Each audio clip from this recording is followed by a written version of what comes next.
Today's insights are brought to you by the adorable dog of discipline. Hi folks, and welcome to From Amateur to Expert. Let's talk about the idea of achieving the type of big goals that simply require hours and hours of slog. Typically, this is the sort of thing that has an internal locus of control. So you have external goals imposed upon you, things like deadlines at work and so forth. Those come and go, and you struggle, you run, you try to keep up. But the type of goal that has the internal locus of control, the ones that you impose upon your own life and upon your own path, they suffer a slightly different problem. Often there is no deadline and there is no imposed urgency from any external source. And for that reason, it can be incredibly difficult to achieve these goals. When they are spaced out over long periods of time, something that takes months or years, it is often difficult to keep up that momentum. And anything that we can do to impose urgency and to keep ourselves focused and going becomes incredibly important. One of the simplest and best examples is to track your numbers. And I know from experience that this one works particularly well with gym goals. I know if I walk into a gym and I'm not tracking my numbers, over time, the weights will get lighter and the repetitions will become fewer. Then I'll check my phone and see, oh, I used to use this weight and I used to do that many repetitions. When I try it again, I find I'm surprised at how hard that is, which indicates to me how much I may have slipped just by not tracking it. You shouldn't do these things by feel. It doesn't work well.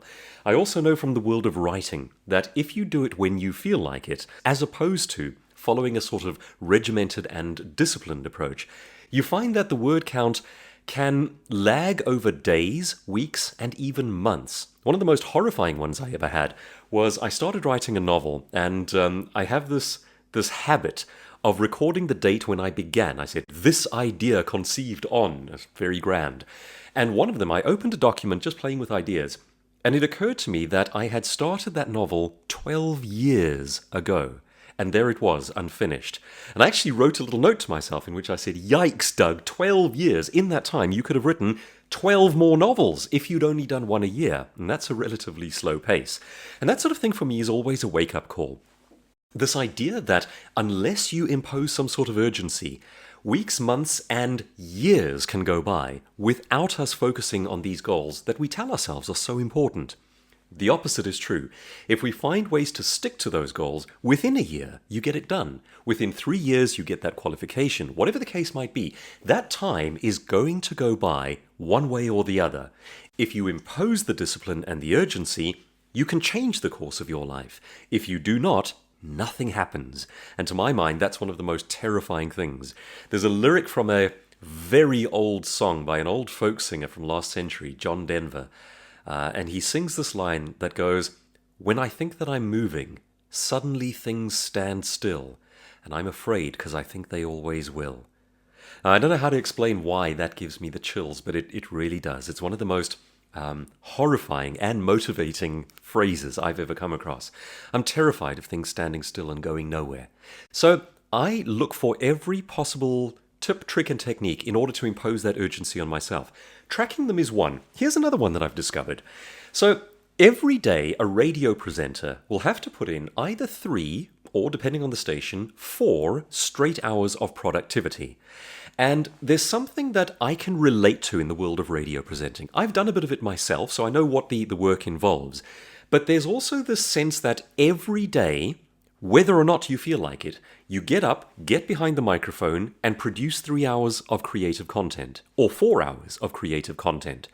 What I've started doing is, in my own mind, I link my amount of work for the day to what I hear someone on the radio doing.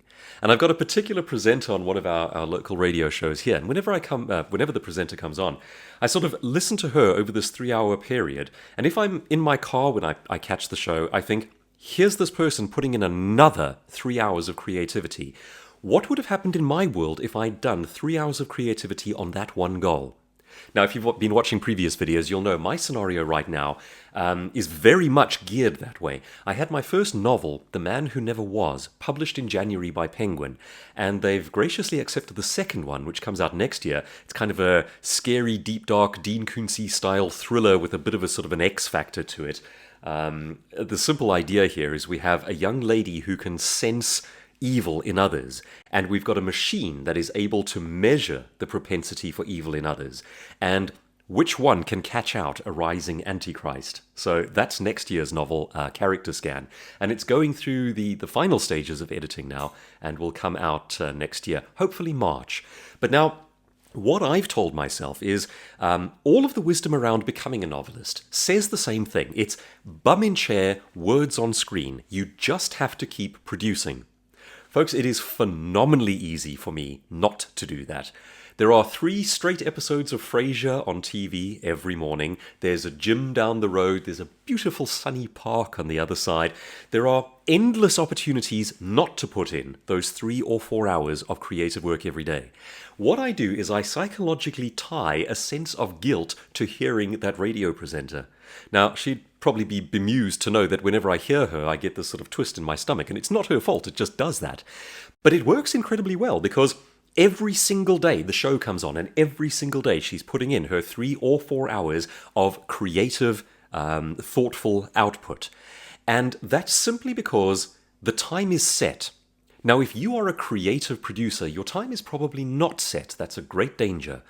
What if you linked it to something like a radio show, and every time you heard that, you used it as a spur to impose upon yourself this idea that if I had done just the same amount of work as that person who is doing that amount of work every day, I'd be that much further. When you put in that kind of work, it's astonishing how much you can actually get done. Take my little world of novel writing. An average novel is somewhere between, say, 60 to maybe 100, 120,000 words. If you get over 100,000 words, you've got a very big novel on your hands.